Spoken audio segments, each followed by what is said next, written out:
দেখেন আমি এখানে সরিষা দিলাম, আপনারা দেখছেন সরিষা দিছি, দেখছেন তেল বের হলো, তাও দেখছেন। আসলে এই তেলটা দেখেন জি কত মানসম্মত।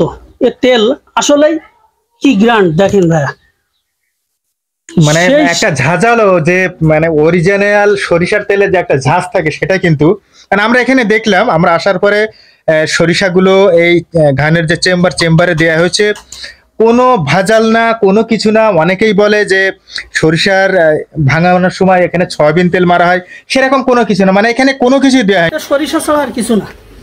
এটা নিয়ে আমি এখানে এখানে দিয়ে দিলাম, ঠিক আছে, এখানে দিয়ে দিলাম, মানে ঘানির ভিতরে দিচ্ছেন? ধানের ভিতরে দিয়ে দিলাম।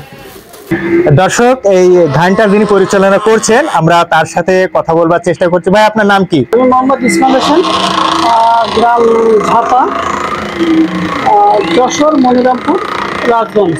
আচ্ছা, কত বছর এই ইসমাইল ভাই আপনি ধান ভাঙানোর কাজ করছেন? আমি 3 বছর রানিং চলতেছে আমার ব্যবসাটা। এর আগে করেছে আমার বাপ, করেছে আমার দাদা, করেছে।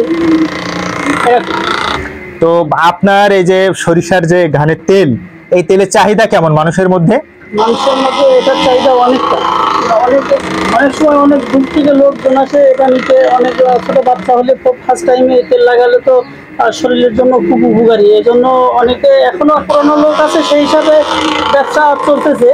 নাহলে এখন হাতের কাছে দোকান আছে, দোকানে দেখেন বোতলে বোতলে বছর কি বছর পড়ে রয়েছে, ওই তেল ব্যবহার করতেছে, হাতের কাছে পাচ্ছে, নিয়ে আছে। আর এখনো পুরাতন লোক আছে বলে আমাদের কাছে এখনো লোকজন আসে তেল নিতে।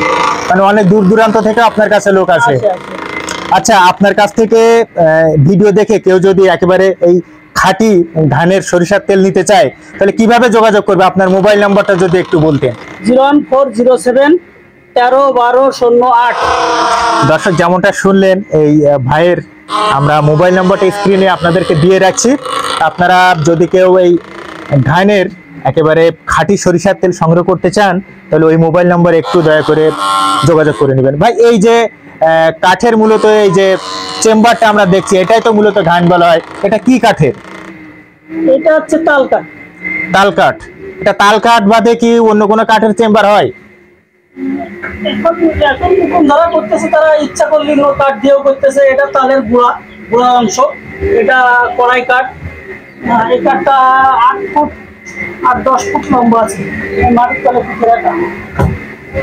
আচ্ছা, আমরা ছোটবেলায় শুনতাম যে ধান ভাঙানোর ক্ষেত্রে গরু ব্যবহার করা হয়, কিন্তু এখানে দেখছি আপনি একটা প্রযুক্তি মতো ব্যবহার করেছেন, এটা কেন? দেখেন, আমি ছোটবেলায় দেখছি যে আমার বাবা গরু দিয়ে কি কষ্ট করে ধান চালাতো। এখন আসলে গরুর যে কষ্ট তা দেখে আমারই খারাপ লাগতো। তখন আমি মালয়েশিয়া চলে যাই। মালয়েশিয়া 5 বছর করে বাড়ি চলে আসি। তখন আমার বাবা অনেকটা বৃদ্ধ হয়ে গেছে, যে আর সম্ভব না। তখন আমি চিন্তা ভাবনা করলাম গরু বাদে যদি কোনো ব্যবস্থা হয় তাহলে আমি ধানটা রাখবো। যেহেতু আমার বাপ দাদা করে আসছে, ঐতিহ্য সম্পদ যে চেষ্টা করবো ধরে রাখার জন্য, বুঝতে পারছেন। এইবার আমি চিন্তা ভাবনা করলাম ওই ঘাটের থেকে একটা ভ্যান টাড়ি নিয়ে দেখলাম যে ঘোরে কিনা দেখি, মানে পরীক্ষামূলক ঘোরে কিনা দেখি। তা দেখলাম ঘুরবে, তবে ওর গিয়ার হচ্ছে ডান পাশে, আমি বাম পাশে করছি। বাম পাশে করাতে ভ্যান গাড়িটা আসলে ঘুরতেছে গরুর মতন আর কি।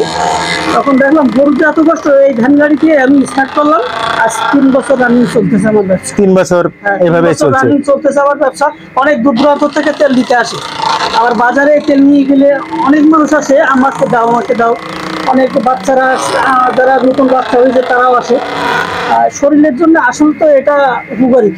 আচ্ছা, এটা তো ব্যাটারি চালিত, মানে চার্জ দিয়ে চালানো হয়।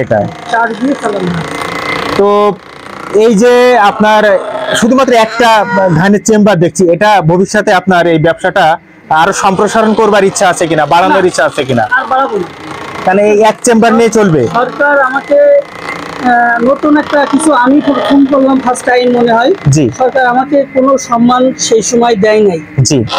আমি এই একটা আছে, যতদিন আমি আছি ততদিন চেষ্টা করবো ধরে রাখার জন্য, এটাই আমার। তো আপনার কাছ থেকে আপনার পরবর্তী প্রজন্ম, আপনার ছেলে, তারা কি শিখেছে এটা? মনে হয় না যে আমার